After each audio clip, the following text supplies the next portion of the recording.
Here we have one more in the dietary deficiency diseases. It is mineral deficiency diseases. So minerals are basically some elements which are required in our body.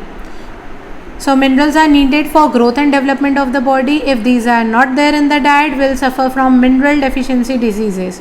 So the minerals are here listed. The first one in the list is iron.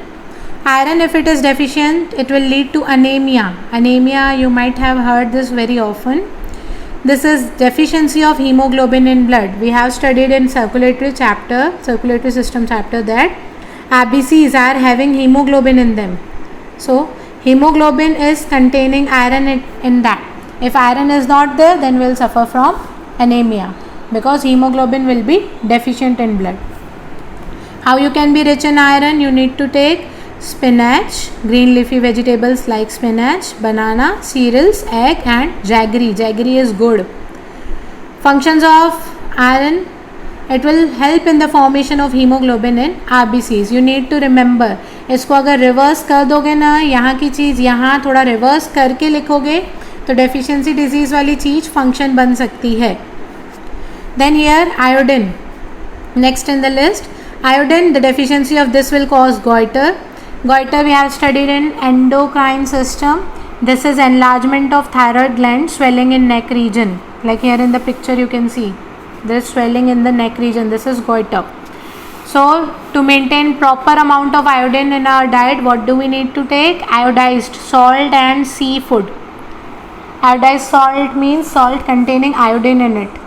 Then if proper amount of iodine is there, then formation of thyroxine hormone will be proper and will not suffer from goiter. If thyroxine hormone, which we have studied in endocrine system, this hormone is in lesser quantities, then only will suffer from goiter.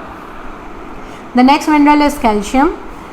Calcium will cause, its deficiency will cause rickets in children and osteoporosis in adults. We have studied its detail in vitamin D. If you want to be rich in calcium, you need to take green leafy vegetables, milk and other dairy products and eggs. Its function: keeps bones and teeth strong. This calcium point is much similar to vitamin D. In this also you can see it is calciferol, something which is related to calcium. Then potassium. Potassium, its deficiency will cause muscular weakness and paralysis. Paralysis also you might have heard. Then muscles feel very weak. And if you want to be rich in potassium, you need to take nuts, banana, spinach and whole grains. Functions: it helps in maintaining proper functioning of nerves and muscles. Sodium, if sodium is deficient in the disease, it will cause muscular cramps and fatigue. Fatigue is tiredness. Okay, cramps means if the Hindi word is marod for this. Okay, something like we feel like something is being squeezed out, that is cramps.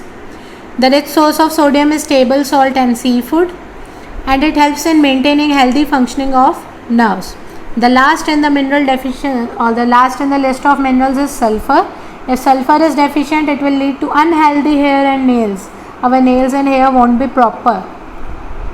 If you want to be rich in this, you need to take eggs and garlic. It helps in the formation of proteins. Sulfur is helpful, very helpful in the formation of proteins.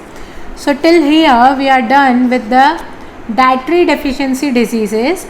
And dietary deficiency disease is a type of non-communicable disease. So I'll repeat. Diseases are of two types: communicable and non-communicable. Non-communicable is of various types, and in the list first we have studied dietary deficiency disease. So the dietary deficiency disease, this dietary deficiency disease can occur because of deficiency of protein, vitamin and mineral. So done with this.